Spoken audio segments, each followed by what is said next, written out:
I hope Construction actually ended in 1798, over time and 5 times over budget because some things never changed. And it is built on the estate of Massachusetts' first democratically elected governor, the wealthiest man in New England, but famous for the way he signed his name that one time, John Hancock. Hancock left this as a state to build a state house on. He actually also left this his home to use as a governor's mansion, but he died before he could sign his will. So we just sat around empty for a while. We weren't quite sure what to do with it, and we ended up demolishing it, leaving Massachusetts one of only 3 states in the country with no governor. If that style of architecture looks familiar to you, Oh, we can't hear how the ear sound go. Pioneered by a Bostonian architect, Mr. Charles Bulfinch, and when it was new, this was considered one of the most beautiful buildings in the still young nation.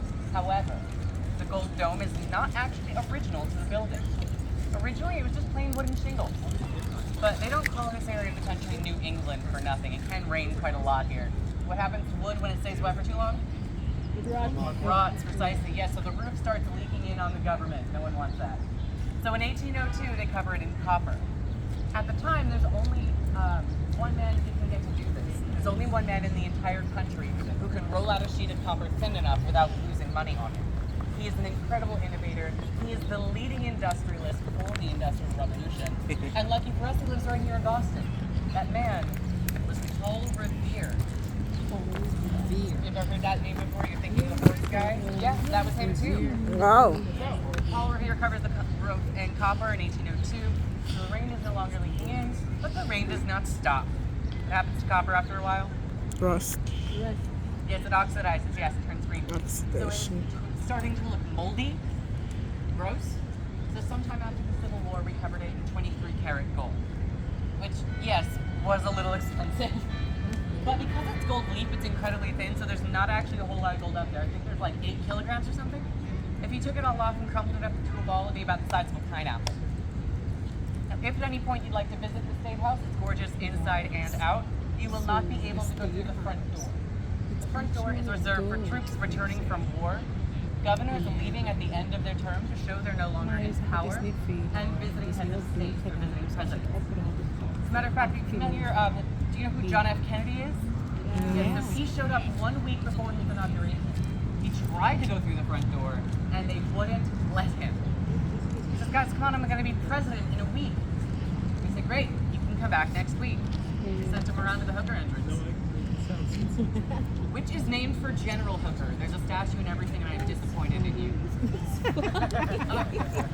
It is a very easy mistake to make. He was a Kennedy after all. We all know. The raunchy jokes have started. I love it. I love it. That's just the first one.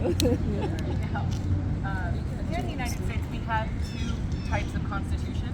We have the federal constitution, which is for the entire country, and then each state has their own.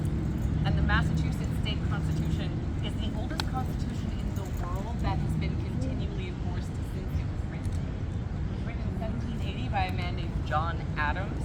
And John Adams is remarkable because he was one of the only founding fathers who was outspoken against the institution of slavery.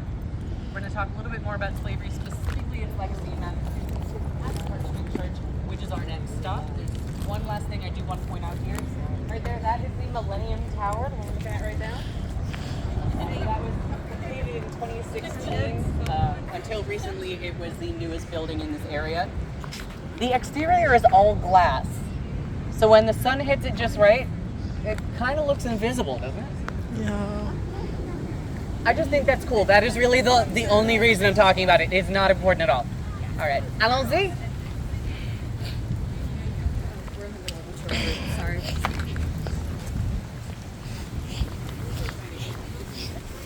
That normally you'd say on y va, that's more like a common, but allons-y is more fun to yell. So.